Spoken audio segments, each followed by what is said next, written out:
जय गुरु जी। शुक्राना गुरु जी। सारी संगत को जय गुरु जी।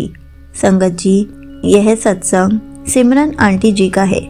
जीवन के हर पल में उन्होंने गुरु जी का सहारा लिया, लेकिन वह गुरु जी के किसी चमत्कार को अपनी आंखों से देखने की कामना करती थी। गुरु जी ने उनकी इस कामना को चाय के प्रसाद के माध्यम से पूरा किया।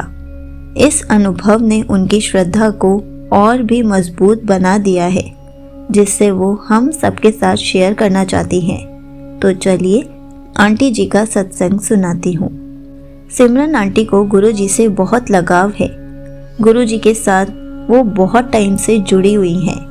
उनके मम्मी पापा भी हर रोज़ गुरु जी के स्वरूप के आगे मंत्र जाप करते हैं, जोत जलाते हैं और गुरु जी को सुबह सुबह चाय प्रसाद का भी भोग लगाते हैं, जल प्रसाद का भोग लगाते हैं। सिमरन आंटी जी ने कई बार गुरु जी के चमत्कारों के बारे में सुना था कि कभी किसी की बीमारी ठीक हो गई, किसी की आर्थिक स्थिति सुधर गई और किसी को नई जीवन की राह मिली। सिमरन आंटी जी के मन में एक ही सवाल था, क्या गुरु जी मुझे भी कभी कोई चमत्कार दिखाएंगे? सिमरन आंटी जी को उनके मम्मी पापा ने हमेशा यही बताया था कि गुरु जी को चाय का प्रसाद बहुत अच्छा लगता है, क्योंकि जब हम बड़े मंदिर जाते हैं तो हमें भी चाय का प्रसाद दिया जाता है। सिमरन आंटी जी रोज गुरु जी को चाय प्रसाद का भोग लगाती थी और उसके बाद अपने पूरे परिवार को वही प्रसाद देती थी, लेकिन उन्होंने कभी भी भोग में कोई चमत्कार का अनुभव नहीं किया था। सिमरन आंटी जी के मन में अक्सर यही विचार आता था, क्या चाय का प्रसाद वाकई इतना शक्तिशाली है? क्या गुरुजी कभी हमें चाय प्रसाद में कुछ संकेत दे सकते हैं? उनकी मम्मी ने हमेशा उनको बताया है, गुरुजी का समय आने पर सबको उनका चमत्कार दिखता है।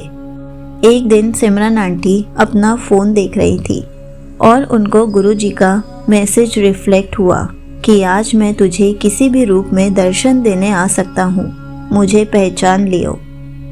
सिमरन आंटी जी मुस्कुराते हुए बोली, गुरुजी, मैं भी तो यही मांगती हूँ कि मुझे किसी न किसी तरीके से आपके दर्शन हो जाए।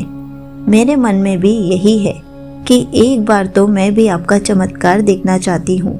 फिर आंटी जी ने मन में ऐसे ही पूछा, गुरुजी, क्या ये मैसेज मेरे लिए ही है?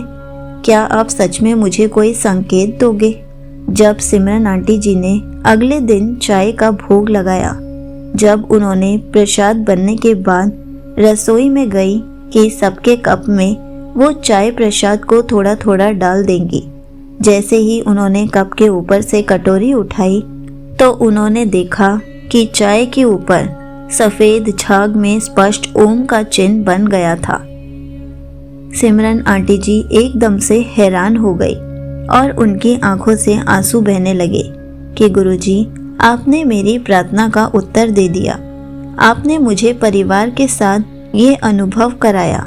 सिमरन आंटी जी ने पूरे परिवार को बुलाकर सभी को चाय प्रसाद के इस चमत्कार को दिखाया और गुरुजी का बहुत शुक्राना किया कि शुक्राना गुरुजी, आपने अपनी उपस्थिति का एहसास कराया। संगत जी, जब गुरुजी ने उनको ओम के दर्शन दिए तो उनकी श्रद्धा और भी बढ़ गई, क्योंकि उनको जो मैसेज रिफ्लेक्ट हुआ था वो उन्हीं के लिए था। उन्होंने महसूस किया कि गुरुजी हर समय हमारे साथ होते हैं। यहीं पर आंटी जी का सत्संग समाप्त होता है। संगत जी, आपको पता है, हम सबके मन में भी यही इच्छा होती है। जब हम गुरुजी को भोग लगाते हैं तो हमेशा बोलते हैं, गुरुजी, आप इसमें अपनी प्रेजेंस फील ज़रूर कराना कि आपने हमारा भोग स्वीकार किया है। आपको पता है, हमें हमेशा गुरुजी को जब भी भोग लगाना है तो हमें उसको ढक कर लगाना होता है, और जब भी हम गुरुजी के आगे भोग रखते हैं तो हमें हमेशा ये कहना चाहिए कि गुरुजी, कृपया मेरे इस प्रसाद को स्वीकार करें और मुझे अपने चमत्कार का अनुभव कराएं। आप इस प्रसाद को ग्रहण ज़रूर करें। उसके 10-15 मिनट के बाद वही प्रसाद को पूरे परिवार को खिला देना चाहिए, चाहे वो चाय प्रसाद हो, समोसा प्रसाद हो या फिर आपका लंच, डिनर या ब्रेकफास्ट में कुछ बनाया हुआ हो। संगत जी, जब भी गुरु जी को भोग लगाएं, हमेशा कटोरी से या प्लेट से ढककर ही लगाएं, क्योंकि गुरु जी उस भोग को ज़रूर खाते हैं।